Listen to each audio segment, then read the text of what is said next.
Bom dia, boa tarde, boa noite, galera. Hoje é o dia da gente falar sobre o primeiro conto do livro Seminário dos Ratos, de Lígia Fagundes Telles.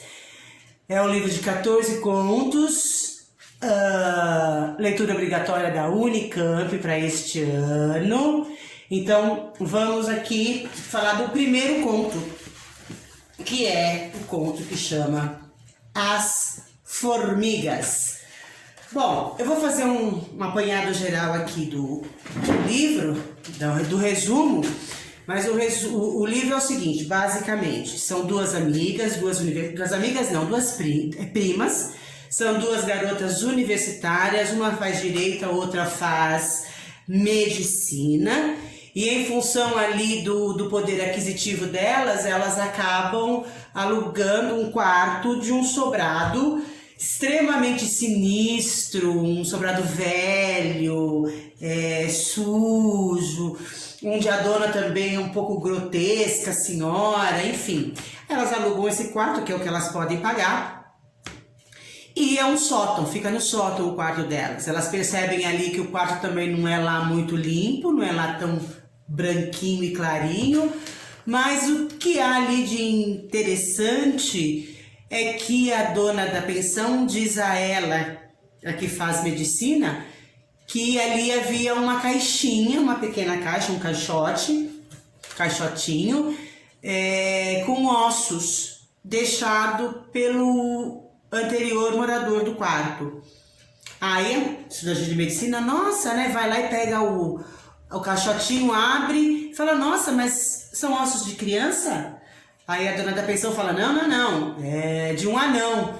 Aí a estudante de medicina fica, uau, isso é muito raro, e decide ficar com a caixinha, né, com o caixotinho de ossos do anão. Aí o conto vai, né, a narrativa vai se desenrolando, e aí elas percebem que no meio da madrugada um monte de formiga se organizava e ia em direção ao caixote. E aí ela estranha e abre, né, para ver se tem alguma coisa ali, algum alimento que esteja chamando a atenção das formigas. E aí ela percebe que um dos ossos foi mudado de posição. Ela fica um pouquinho ressabiada, mas ok. Enfim, passa a primeira noite, a segunda noite. Na segunda noite ela também percebe que há ali uma movimentação estranha das formigas, porque elas voltam no meio da madrugada e não se sabe de onde as formigas vêm, e de novo em direção ao caixotinho. Na terceira noite ela percebe que os ossos do anão estão, a estrutura, né, do esqueleto está praticamente montada, faltando apenas 2 ossinhos. Aí, desesperadas, elas fogem do casarão. É este o conto As Formigas.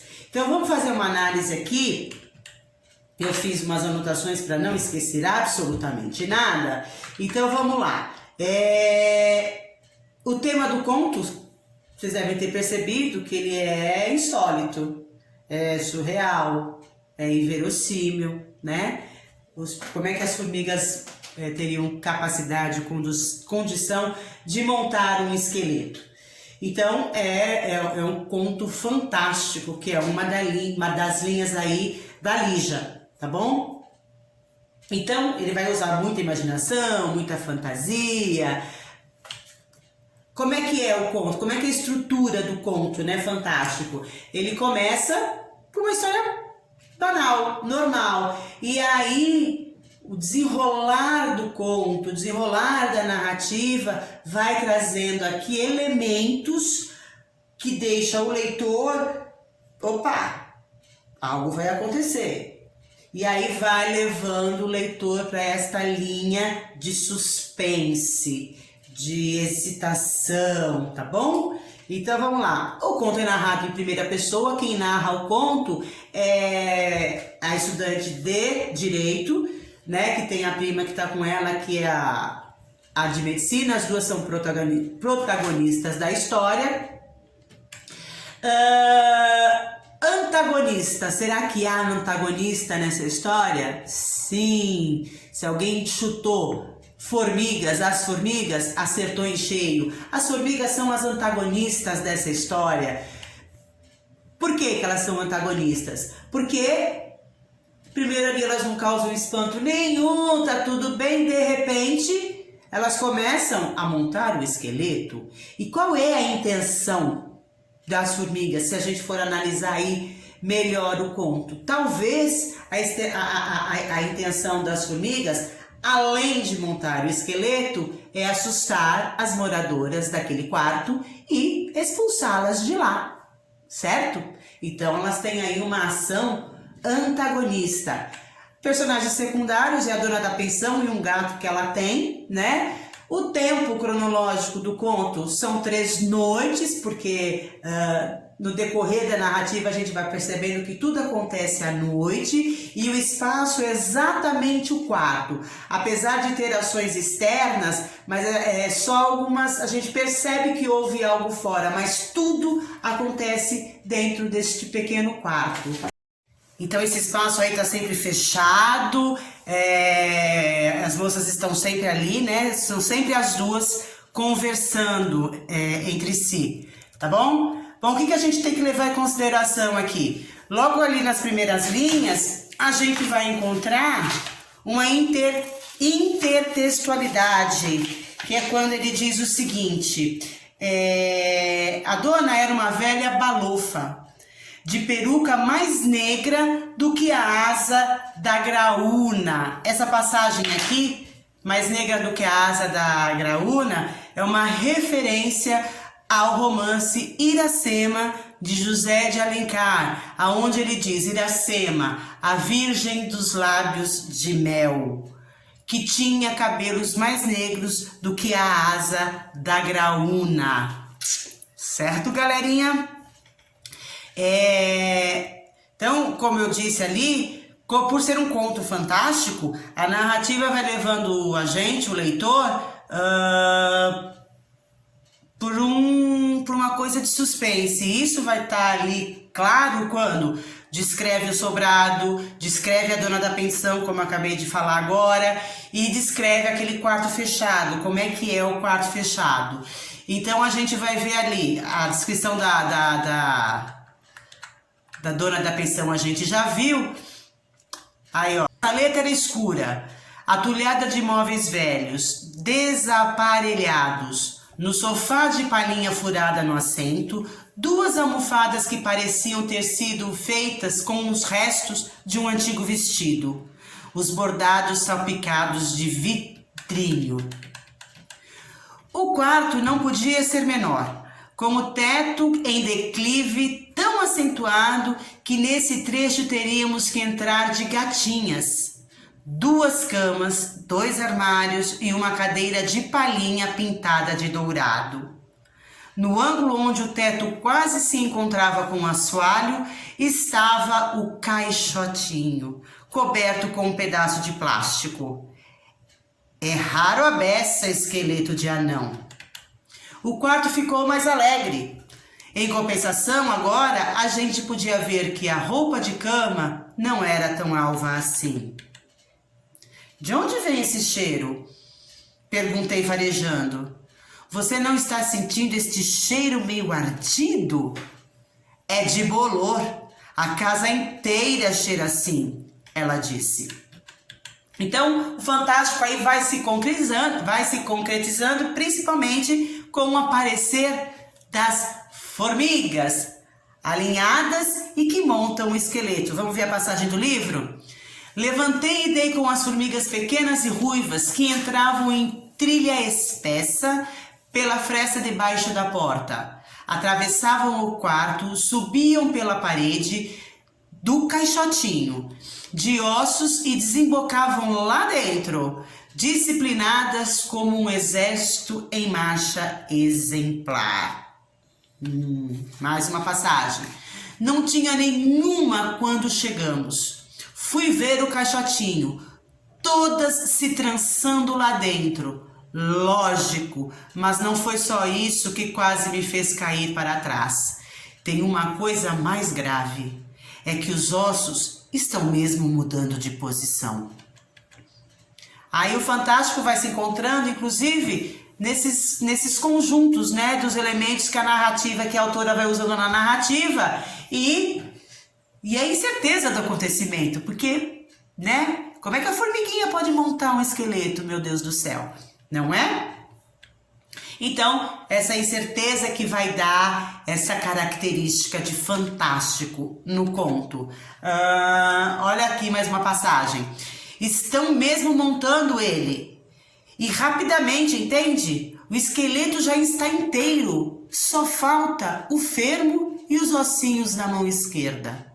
Fazem isso num instante. Vamos embora daqui. Então, aí gera o medo. Essa passagem fica explícita que as protagonistas estão com medo. Então, elas fogem. E aí, o intuito das formigas, a princípio, é resolvido, porque elas fogem, elas vão embora do casarão, abandonam ali. Agora, o que a gente pode também pensar aqui nesse conto é o agrupamento de algumas palavras que vão aí dar de novo essa linha do fantástico, porque este é um conto que o fim é... A gente não sabe o final, na verdade. A gente não sabe se realmente eram formigas que estavam montando o esqueleto, enfim, né? E elas vão embora. O que acontece depois que elas vão embora? O esqueleto é montado e... Então ele tem um fim aí para a gente, o leitor, ficar pensando qual seria o fim desse conto. Essa é uma pegada bem legal, né? Nesse conto da Lígia Fagundes Telles. Então vamos ver algum grupo de palavras aqui que vão caracterizar, por exemplo, a dona da pensão, né? Deixa eu botar o óculos porque senão eu não enxergo. As palavras: velho sobrado, olhos tristes, vazado. Todas essas palavras vão se referir à dona da pensão. Quando vocês lerem o conto, vocês vão perceber. Leiam um conto curto, dá para ler numa pegada só. Velho sobrado, olhos tristes, vazado, sinistro, escada velhíssima, velha balofa, peruca mais negra que a asa da graúna, desbotado pijama, unhas aduncas, aquela unha viradinha assim, sabe? Crosta de esmalte vermelho escuro, descascado nas pontas, encardidas, charutinho, tosse escarrada, bruxa, saleta escura, atulhada de móveis velhos. Agora vamos ver um grupo de palavras. Tem mais: palhinha furada, estreita escada, que favorecem a leitura aí do insólito, do sobrenatural. Vamos ver mais coisa que vai descrever as moças? As malas, japona, gravura, lata de sardinha, pão, bolacha, chá, omelete, chocolate, urso de pelúcia, lâmpada de 200 velas, álcool, que vão dar pra gente aí a condição socioeconômica das duas. Não é dito se elas têm ou não têm dinheiro, mas essas palavras já levam a gente a crer que elas têm uma condição socioeconômica desfavorável.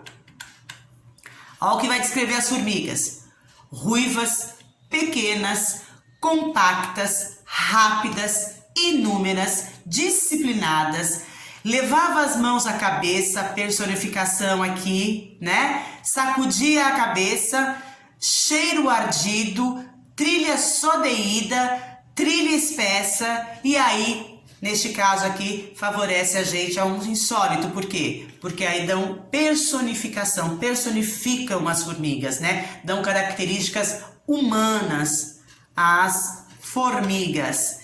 E um grupo de palavras aí que a gente tem para descrever os ossinhos, né, do caixotinho. Brancos perfeitos, limpíssimos, miudinhos, brancura de cal, todos os dentinhos, e tudo isso vai levando a gente para o insólito, para o sobrenatural, tá? E principalmente quando ela diz, né, que os ossinhos de anão, o esqueleto de anão é coisa rara. Então, é rara beça, inclusive. Então, tudo isso vai levando a gente para essa narrativa. Então, é interessante a gente ver aqui que um dos arquétipos do ser humano, assim, de medo, é justamente o que vai falar sobre o além, né? Aquilo que sobrenatural mesmo. Então, isso é uma das características do fantástico em função de o ser humano ter muito medo daquilo que ele não consegue entender, daquilo que a ciência não consegue explicar, né? Então, o conto vai ilustrar muito bem sobre este medo, porque esse comportamento das formigas aí, que é o sobrenatural, que sai do natural, vai para um outro polo. Por quê? Porque as moças se dão por vencidas. Quem ganham esta batalha são as formigas, porque elas vão embora do casarão. Bom, então, provavelmente, se este conto cair, é bem provável que as questões vão ficar em cima do conto fantástico, o que vai determinar aí o que é insólito, quais são o caminho, né, que a narrativa, qual é o caminho que a narrativa segue para caracterizar este conto como insólito. A gente tem um neologismo aqui logo no começo, logo no começo do conto, né? Que é desformigar. Ela diz o seguinte: a trilha da véspera era intensa, fechada, seguia o antigo percurso da porta até o caixotinho de ossos por onde subia na mesma formação, até desformigar lá dentro, sem caminho de volta. Então é interessante essa passagem aqui, desformigar. Eu entendo, né, que é desformigar. Formiga, desformiga e a terminação verbal a, que tem a ver com a formação. Então é uma formação e uma desformação das formigas. Então ela fez um neologismo bem legal aí para dar um caráter ainda mais insólito para as formigas. E a gente tem, como eu já disse, o caráter aí, a gente tem uma linguagem que é a da personificação, quando ela dá funções humanas às formigas. Vamos às passagens. Uma formiguinha que escapou da matança passou perto do meu pé. Já ia esmagá-la quando vi que ela levava as mãos à cabeça, como uma pessoa desesperada. Olha que legal. E mais uma formiguinha desgarrada, a mesma daquela noite, sacudia a cabeça entre as mãos. Bem legal, né? Então esse é o primeiro conto. Boa sorte e não esqueçam de lê-lo, porque é bem legal. Beijo!